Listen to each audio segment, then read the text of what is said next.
I don't think there's any doubt that housing and homelessness is probably the most pressing issue in the West Valley. So I'm going to ask for follow-up comments on that, but I want to focus a little more on housing.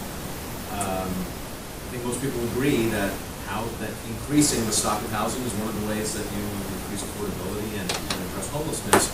But here in CD12, there's a lot of community opposition to increasing housing and to new developments. So, and many constituents in CD12 are really opposed to growth. So, I'd like your opinions both on how you would resolve the tension between the need for more housing and the community opposition that always generates. And if you've got time in your 90 seconds, I'd be interested in your opinion on SB5, the bill that's being swept through. 50.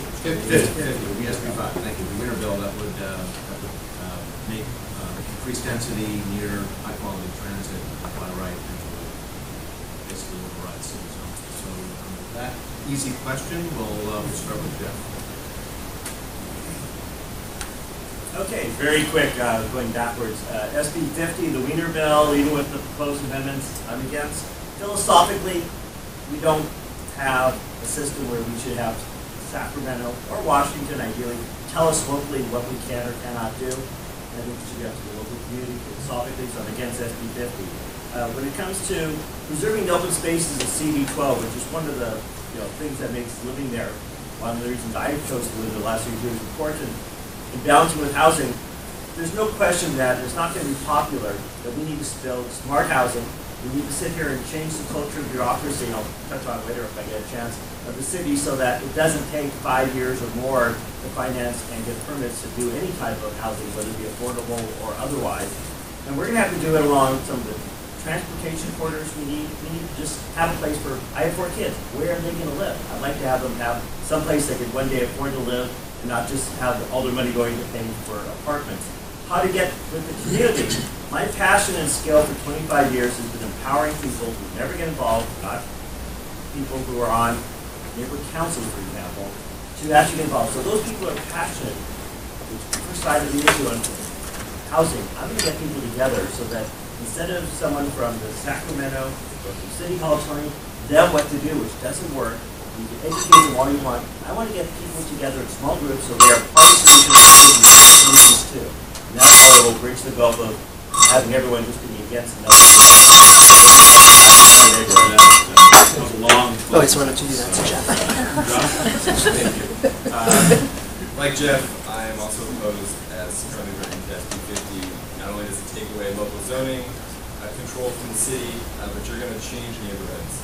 What is great about CD12 and why my family has decided to always live in the 12th district is because it's the quiet, single-family, suburban neighborhood. It would be hard-pressed to find someone who wants a miniature downtown in the same background. But what I do for a living is community engagement. That's my specialty at Sorrel. What I do for clients, as they run the gamut, is engaging with the community. That's what I'll do as a council member.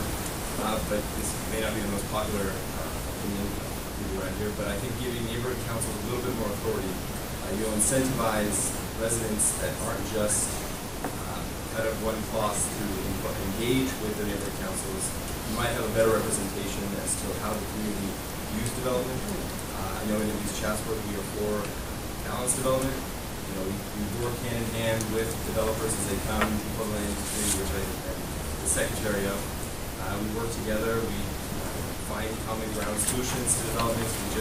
We oppose a 36-unit apartment complex right next to a single-family home, but we came back with an 18-lot subdivision, something that both the community and the developer was happy with. We're still in negotiations with them on a few other little things, but working with the neighborhood councils, I think, is a good step in the right direction. Right? Yes, we absolutely need more housing in the valley. We need more housing in CD12. It's imperative that we find ways to work with the community to make sure that we do get this housing built. So we all know that lots of people in this community are against development, are against especially development near them. And I believe that what we need to do is to create urban nodes in CD12 so that we can build up in certain areas, especially are well served by transit, and also maintain the relatively suburban, single-family home nature of the valley that so many people moved here to enjoy and that so many people love. So a few examples of places where we can be building affordable housing in great places that will accommodate it. One is near CSUN. There's a lot more opportunity to build housing near the university to make it more of a university feel. There will be transit that is serving CSUN in the future with major M dollars that is serving CSUN better, and we need to prepare for that and start building what I would call an urban node that's much more walkable, that has taller buildings, that has affordable housing for students and for others. Another place is by the Chatsworth Metrolink station, and Orange Line station is a perfect location for creating an urban node. It could be a destination that people enjoy going to in the valley, and has housing as well.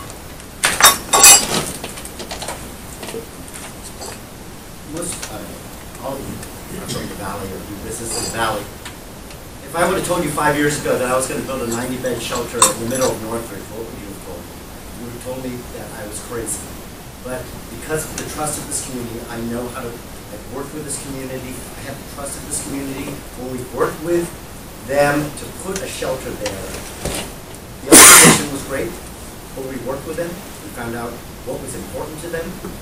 And we made those things work with the San Fernando Valley Rescue Mission, and then we were able to succeed in doing this. I think I have that trust throughout the council district because of my 14 years experience there. I've been volunteering in this community since I was 13 years old. I know this community. I know how this community feels and works. And when you talk about SB 50, that's something that, look, no one knows what Northridge needs more than Northridge. No one knows what Chatsworth needs more than Chatsworth. But I've warned City Hall that there are going to be more bills like this, that if we don't start building, we are going, this isn't the first time, whether it passes or fails, Sacramento's going to force us to build, and the community's not going to like it. I've talked to the community, I've talked to City Hall. The thing is this, I think I have an opportunity when I go to City Hall. We have all these regulations that hamper building, that all you're doing is increasing pricing. It's just basic simple economics. We have the demand. Right. SB 50, the city of LA already has SB 50. We already have laws on the books that allow multiple levels above the 2-3 stories that we allow to 5-6 stories if it's near transit, if it's near the rail. And that's already taking place and getting approved within CD 12, within the valley. So SB 50, I mean, we're already having to deal with that based on the city of LA. My position has always been with development that it has to be revenue neutral to the community. So whatever's getting built shouldn't take away from the residents that are there. I believe that when you build something, when you build a development, it should add to the quality of life to everyone else that's been there already existing, whether it's additional public safety, whether it's a fire station being built, whether it's a park, whether it's trails.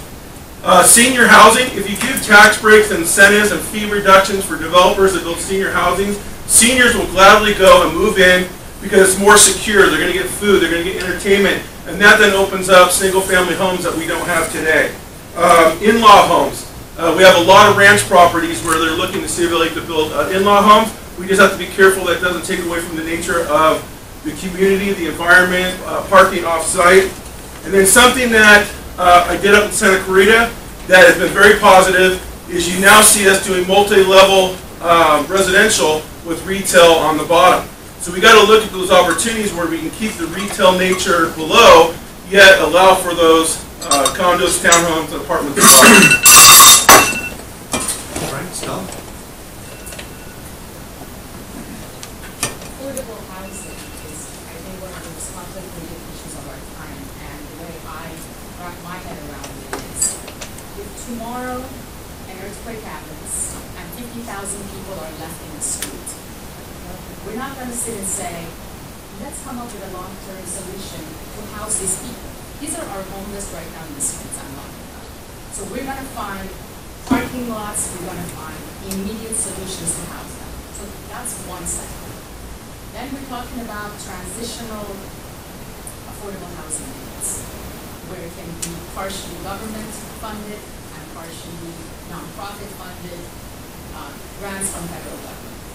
Then we're talking about the one sector that's the dearest to me, which I call it the working force, sort of the working force people, which is my own kids. You know, if we're not rich parents, and if we don't have rich grandparents, when you finish school and you have a loan to pay, how are you going to afford paying loans, paying your rent, taking care of your day-to-day expenses? These are teachers, these are college grad kids, these are hardworking people.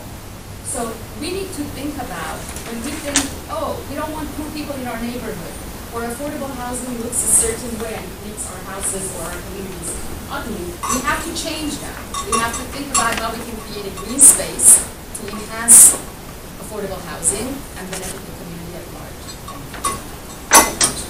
All you gotta do is stand up. Myself and all the other candidates here, I do oppose SB 50, and I was concerned when the bill came forward, and the ball has been moved on this bill from the previous version. It used to be that it was to be for commuter transit, and then I saw that the term job rich started coming into play, and then I looked at what is job rich in the San Fernando Valley, and I noticed that West Hills is entirely job rich according to Sacramento. In fact, most of CD12 is considered job rich without the transit there, because people earn a certain level of income. And so I'm quite concerned that they're putting the cart before the horse. There's not a lot of these transit projects, frankly, in the North San Fernando Valley.